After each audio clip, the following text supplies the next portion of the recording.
Inslaget presenteras av Craft, officiell souvenirleverantör till HV71.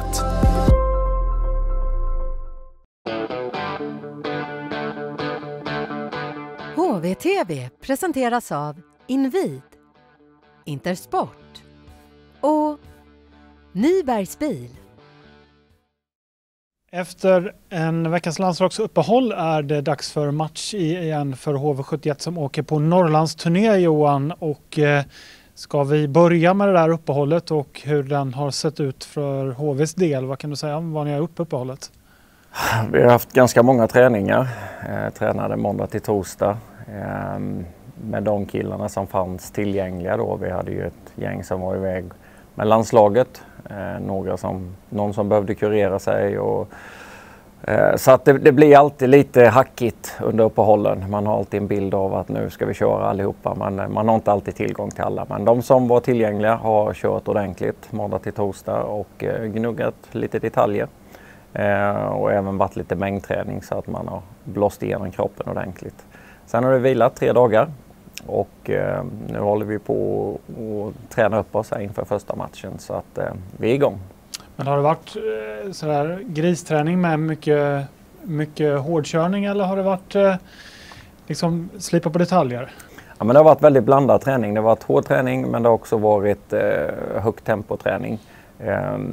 Man kör inte som man gjorde på kanske den gamla goda tiden man kallade gristräning. Det var ju väldigt mycket pannben bara åka. Idag lägger man in det i övningar som ska vara matchlika och så vidare. Då, så att, inte så mycket ren skridskoåkning utan puck utan det var mycket spelövningar som var tuff för killarna. Mm.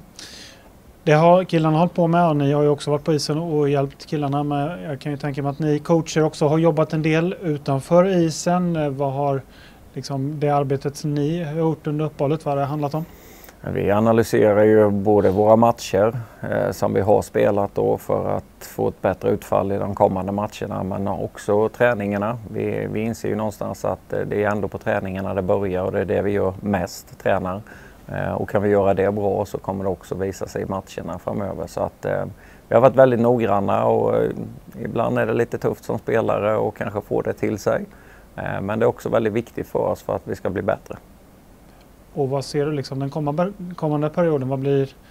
Vad blir viktigt för HVs del liksom för att komma in med ny energi här nu och kanske lyfta lite i tabellen och sådär, Johan? Vad säger du om det? Ja, men för oss är det noggrannhet. Att vi är konsekvent noggranna så att vi kan börja lita på varandra. Vi har spelat bra under långa stunder. Men sen händer det någonting och vad det är som händer det kan ha varit lite olika anledningar men då gör man någonting som kanske inte, där vi inte är konsekventa och gör det vi har bestämt och då blir det lätt oroligt och sen så hamnar man lite utanför manus och det är inte så bra för oss just nu utan vi vill hålla oss till det vi har bestämt oss för. Mm. Någonting som lyftes markant precis innan uppehållet var ju spelet i Powerplay, Johan, som du jobbar mycket med. Som det gick lite troll i början på säsongen. Men när vi går in i uppehållet här och höstuppehållet så har vi 2 i SHL i Powerplay. Vad var det som hände under den resan? Powerplay är väldigt svårt och det gäller att ha väldigt mycket tålamod. Men det är som du säger, vi fick en tuff start, 6 matcher, 0 mål. Jag tror aldrig jag har varit med om en sådan start. Och jag är otroligt stolt över killarna har rest sig ifrån det läget för det brukar ta tid att jobba i kapp det men de har verkligen jobbat hårt och till slut fått utdelning på det och det skapar ju naturligtvis självförtroende och det har inte bara varit en formation utan det har varit 2 formationer som har varit med och hjälps åt där och få upp de siffrorna. Sen siffrorna i sig tycker inte jag personligen är jätteviktiga utan det är att vi vinner matcher på grund av för det är viktigt när man spelar spelet en man mer. Kan du utnyttja det då har du oftast en bra chans att vara med i varje match. Mm.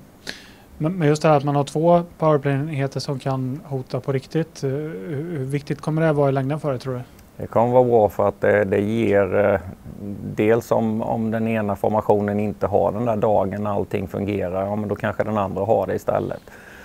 Och sen så skapar det också konkurrens för alla vill ju spela så mycket som möjligt och speciellt i powerplay där har du chansen att vara en avgörande faktor i matcherna så att det är bra med den konkurrensen. Mm. Senaste veckan har vi fått in några nya killar som har varit med och tränat. Jonathan Ang har ju varit med och tränat och Joel Aledjo har varit med de senaste träningarna här, Johan. Så vi börjar med hur de sett ut på träningen. Vad tycker du, vad vi har fått se av dem?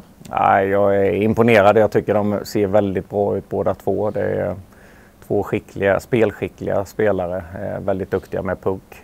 Bra skridskoåkning på båda. Joey känner ju många igen sedan tidigare och nu har jag bara sett det några gånger, men det jag ser känner jag igen från det jag såg förra gången han var här. Jonathan ser väldigt snabb ut, väldigt skicklig med puck också. Så att, sen med all respekt, han ska lära sig svensk hockey och hur det fungerar. Men jag tror att kan han komma rätt in i det så kommer han göra stor skillnad för oss. Mm. Åker ni iväg onsdag eftermiddag, åker ni på Norrlandsturné. Det blir en lång bussresa då. Först upp Jönköping, Sundsvall, Johan. Får möta Timrå på torsdagen. Liksom känslan inför den här Norrlandsturnén? Ja, men det ska bli kul faktiskt. Kanske inte alla bussmilen, men det kan vara skönt också en stund. Men det ska bli väldigt kul att spela de här matcherna. 3 matcher på raken på bortaplan. Det är ett skeende där vi behöver ta så mycket poäng som möjligt. Och vi får ta en match i taget där helt enkelt. Jag vet att det är en gammal klyscha, men en match. Försöka ta så många poäng vi bara kan i den matchen och sen flyttar vi oss vidare till nästa match. Det är liksom vårt fokus här och nu. Och vad blir viktigast rent spelmässigt för er när man åker på en ganska tuff borta turné sådär? Vad vill man ha liksom, eller vad ligger fokus någonstans i matchplanen? Ja, frågar du mig, vi har inte lagt upp någon gameplan än för laget. Det gör vi precis i sista sekunden, men frågar du mig så är det just att vi är konsekventa, att vi vet vad det är vi söker. Man lyckas inte alltid, även om man har bestämt någonting så är det inte alltid det blir så. Men att vi försöker göra det vi har bestämt. Och gör vi det och håller oss till det och gör det tillsammans, då brukar det oftast skapa goda förutsättningar för att vinna matchen. Mm. Bara lite kort, vi pratade ju om Jonathan Ang och Joel Aledjo. Nu har vi även fått tillbaka Oskar Fiske Möllgård då, som har varit med och tränat här. Full av energi, Fisker på isen igen. Hur har det varit att få med honom i träningsgänget igen? Ja, men det är superkul. Kul att se att han är tillbaka och att han är i så pass bra form. Han har verkligen legat i under tiden. Han har väntat på den här chansen och möjligheten. Så att det är jättekul att ha honom tillbaka.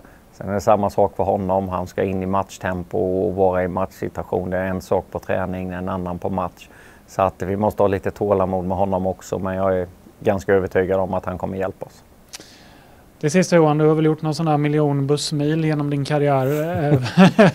Vad har du för tips nu då inför den här bussresan? Vad kommer du fylla den med? Ja, men jag kände i början på säsongen att jag var lite nonchalant så jag glömde kudde. Men kudde är rätt så viktigt. Sen gäller det att ha med sig någonting gott i väskan kanske om man blir sugen på någonting. Jag har ju både Niklas och Filip brukar ha med sig en låda med godis och sådana grejer så man kan alltid vända sig till dem om det skulle vara så. Om du får välja då, blir det bridgeblandning eller blir det frukt och mandel? Jag skulle säga att bridgeblandning är väl kanske lite mer för den äldre publiken medan frukt och mandel tillhör den yngre generationen så att jag satsar väl mest på det.